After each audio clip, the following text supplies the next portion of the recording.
Et si les grands récits de la création du monde, comme la Genèse par exemple, si en fait ce n'étaient pas du tout des textes sur la cosmologie, mais plutôt des constitutions politiques? C'est une idée qui, c'est le moins qu'on puisse dire, qui bouscule. On parle de millénaires d'interprétations, de croyances, on touche au socle de civilisations entières. Et c'est précisément de ça qu'on va parler aujourd'hui. On va se plonger dans ce qu'on appelle la théorie de la dualité sociale de Safa Katchmaz. L'idée centrale, elle est assez vertigineuse. Ah oui, Les textes religieux anciens, notamment ceux de Mésopotamie, ne décriraient pas la naissance de l'univers, non. mais l'alliance et la structure sociale de deux peuples, les Akkadiens et les Sumériens. Autrement dit, ça voudrait dire qu'on lit depuis des siècles des archives sociopolitiques incodées en pensant qu'il s'agit de théologie. Prendre cette nouvelle façon de lire qui transformerait la cosmologie en sociologie historique. C'est un projet ambitieux. Très ambitieux. Parce que cette théorie, elle s'oppose frontalement à la tradition. Elle nous invite à poser un regard complètement nouveau sur ces mythes fondateurs. Il ne s'agirait plus de récits sacrés sur l'origine du cosmos, mais de documents juridiques, sociaux, décrivant un ordre terrestre bien précis. Avec ses lois, ses hiérarchies, c'est un changement de paradigme complet.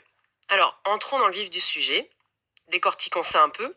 Le point de départ de la théorie de Katsma, c'est cette fameuse opposition qu'on connaît toutes et tous, le ciel et la terre. Oui, on la retrouve partout, dans les Nouma Elish, mésopotamiens, dans la Genèse. Et pour la théorie, cette opposition n'a rien de métaphysique. C'est le pilier de toute la démonstration.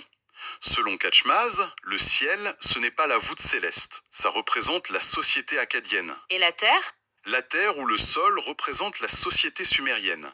Donc dès la toute première ligne de ces textes, on ne parlerait pas de l'univers, mais de l'union de deux peuples. D'accord, mais ça semble un peu tiré par les cheveux, non? Affirmer comme ça que ciel égale Akkad et terre égale Sumer. Qu'est-ce qui ancre cette opposition concrètement? Il y a une base tangible ou c'est purement symbolique? C'est la question essentielle. Et justement, la théorie prétend avoir une base très très tangible. Elle ancre cette distinction dans la géographie même de la Mésopotamie, Ah oui, en se basant sur le cours du fleuve Euphrate. Le haut, c'est-à-dire le nord, c'est la région d'Akkad, et le bas, le sud, c'est la région de Sumer. donc on part d'une simple réalité géographique. Nord-sud. Précisément. On part d'une réalité physique, factuelle. La théorie suggère ensuite que cette distinction géographique a été, comment dire, sacralisée. Elle a été élevée au rang de concept sacré à travers des rituels de nomination. C'est-à-dire? Le nord physique est devenu le ciel, mythologique, et le sud physique est devenu la terre, mythologique. C'est le passage de la géographie à la sociogonie, si on peut dire. On a pris une carte et on en a fait le principe fondateur de toute une société. D'accord, on passe donc d'une carte topographique à une carte conceptuelle du monde.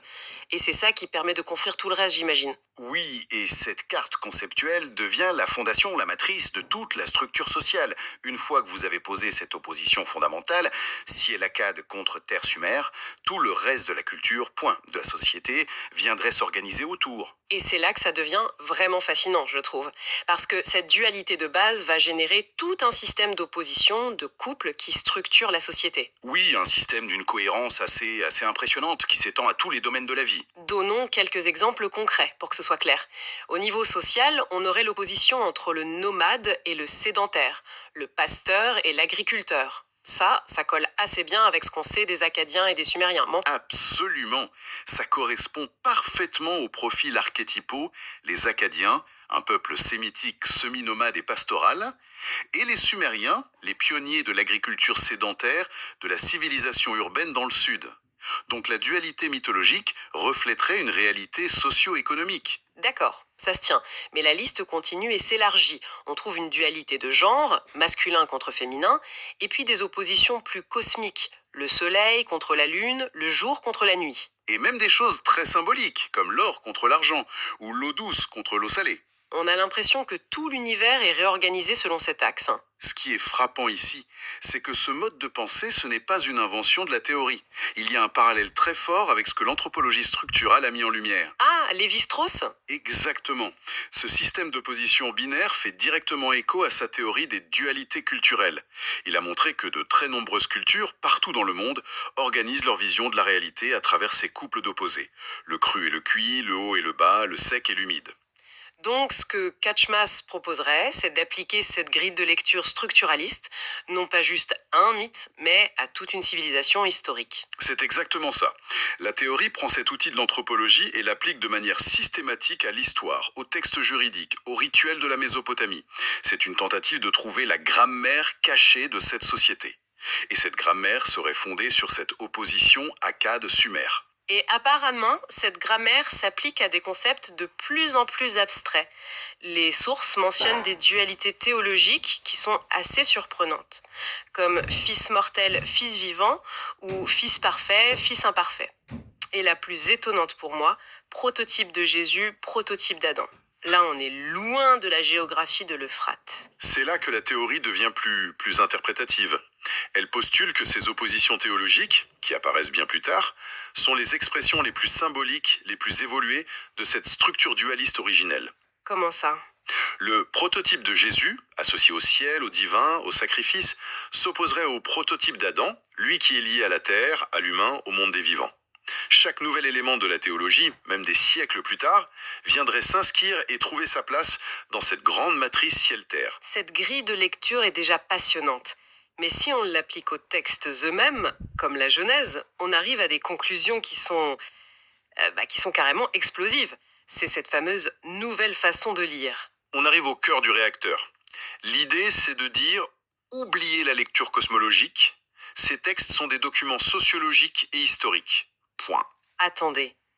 Donc si on suit cette logique, quand on lit au commencement, Dieu créa le ciel et la terre, ce n'est pas le Big Bang version poétique. Ce n'est pas la création de l'univers. Selon Casmaz, absolument pas. La création du ciel et de la terre serait une métaphore pour l'acte de fondation de l'alliance constitutionnelle entre les deux peuples. L'alliance entre... Mais les Akkadiens ciel et les Cimériens terre. Ce serait l'équivalent du préambule de notre constitution. Le texte ne dirait pas « voici comment l'univers a commencé », mais voici comment notre société unifiée a été fondée. C'est une réécriture complète de tout ce qu'on pensait savoir. Le texte deviendrait un contrat social qui établit les règles, les hiérarchies, les droits et les devoirs entre ces deux groupes. Exactement. Et la théorie va même plus loin, elle suggère que cette structure sociale, cette idée de société dualiste, prendrait ses racines bien avant Akkad et Sumer, peut-être même dans les sociétés totémiques de l'époque de Göbekli Tepe. On parle de plus de 10 000 ans. C'est vertigineux, et j'imagine que si le début du récit est une constitution, la suite, la création des êtres vivants, ce n'est pas un cours de biologie du coup. Pas du tout. Ce serait un code de la hiérarchie sociale.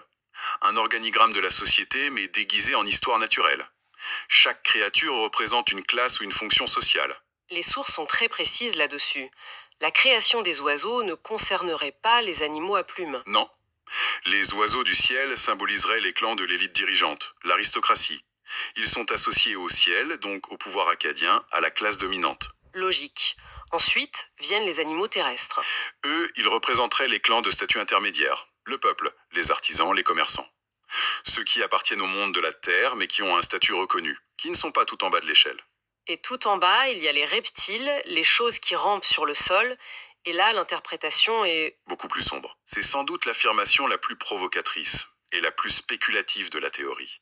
Elle suggère que les reptiles symbolisent les classes inférieures, les serviteurs, les esclaves, et que ces classes étaient rituellement castrées pour marquer leur statut. castré. C'est incroyablement violent. Sur quoi se base une affirmation aussi forte? Est-ce qu'il y a des preuves archéologiques ou textuelles pour ça? La théorie le déduit de la logique interne du système symbolique. Les reptiles sans membres ou avec des membres atrophiés, rampants, ils sont vus comme l'incarnation de l'incomplétude, de l'impuissance. La castration rituelle serait la traduction physique et sociale de cette symbolique. D'accord. Mais il faut être clair, c'est un point très controversé et difficile à prouver. Mais dans la logique de Katzmaz, le mythe de la création devient le garant d'un ordre social extrêmement rigide, qui va jusqu'à inscrire la hiérarchie dans la chair des individus. Si on accepte cette prémisse, même à titre d'expérience de pensée, ça change aussi complètement la vision des rituels. Les sacrifices, par exemple, ne seraient plus de simples offrandes à des yeux. Si on relie cela à la vision d'ensemble, c'est inévitable. Ils deviennent des actes juridiques et politiques. Un rituel n'est plus une prière, c'est la signature d'un contrat, la réaffirmation d'une loi. Nos sources donnent des exemples très précis. Il est question de sacrifice dans l'eau froide d'une rivière et de sacrifice par ébullition dans l'eau chaude. Quelle pourrait être la signification d'une telle distinction? Dans cette grille de lecture, cette opposition marquerait la séparation juridique entre Acadiens et Sumériens. On revient à la dualité eau douce au salé. D'accord? Le sacrifice dans l'eau froide, l'eau de la rivière, pourrait être le rituel propre à un groupe, disons les Sumériens. Le sacrifice par ébullition, peut-être lié à l'eau de mer, serait associé à l'autre groupe. Le type de sacrifice indiquerait sous quelle juridiction un acte est posé. C'est un marqueur d'identité, de compétence juridique. On est très très loin de l'image de la prière pour apaiser les dieux. C'est du droit pénal en action. C'est l'idée. La théorie va même jusqu'à suggérer que des régulations sur le cannibalisme rituel étaient codifiées dans ce système. Ah oui, quand même. Ce qui laisse entendre que ces constitutions mythologiques étaient incroyablement détaillées. Elles régissaient tous les aspects de la vie sociale, y compris les pratiques les plus tabous, en les inscrivant dans cette grande structure dualiste. Tout, du gouvernement à la nourriture, serait organisé selon l'axe Akkad-Sumer. D'accord. Si on met tout ça bout à bout, on a une théorie qui déconstruit complètement notre lecture des textes sacrés. Ce ne sont plus des histoires sur les dieux. Non, Mais des manuels de droit, de sociologie et de politique, écrits dans un langage codé. le tableau final, c'est que les textes que l'on considère comme le fondement de la spiritualité de milliards de personnes ne seraient pas religieux au sens où on l'entend. Ce seraient des mythes de fondation sociale, des archives. Et le point le plus important, c'est que cette archive ne décrirait pas un ordre social ancien et disparu, mais un ordre dont la théorie prétend que les structures fondamentales, les dualités, perdurent, et que nous en vivons encore aujourd'hui les répercussions. Faisons une petite synthèse, pour que tout soit bien clair.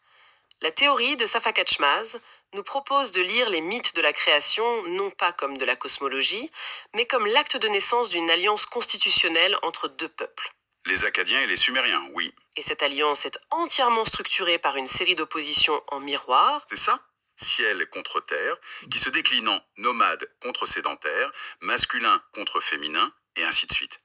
Une véritable grammaire sociale. Dans cette lecture, la création des animaux n'est plus un acte divin pour peupler la planète, mais devient une carte détaillée de la hiérarchie sociale de cette alliance. Oui, On a les clans de l'élite, les oiseaux, le peuple, les animaux terrestres, et jusqu'aux classes les plus basses, les reptiles, possiblement assujettis à des rites de mutilation. Tout est code. c'est exactement ça. Un code qui régit le politique, le juridique et le rituel, et qui transforme le mythe en archive. Tout cela nous amène logiquement à une dernière réflexion. C'est une vision du monde qui, si elle est juste, change beaucoup de choses. Effectivement. Et ça soulève une question importante, je pense. Si les mythes fondateurs les plus anciens de l'humanité, ceux qui sont à la base de plusieurs grandes civilisations et religions, sont en réalité des enregistrements codés de hiérarchie sociale, de domination politique, de contrats juridiques, Qu'est-ce que ça implique pour le reste? que cela implique-t-il pour notre compréhension d'autres mythes, d'autres systèmes de croyances? Et au-delà, que cela dit-il de nos structures institutionnelles modernes, celles qu'on tient pour acquises? L'État, la loi, la justice. Sont-elles, elles aussi, les héritières inconscientes de ces anciens codes sociaux, de ces divisions fondamentales gravées il y a des millénaires dans nos récits les plus sacrés?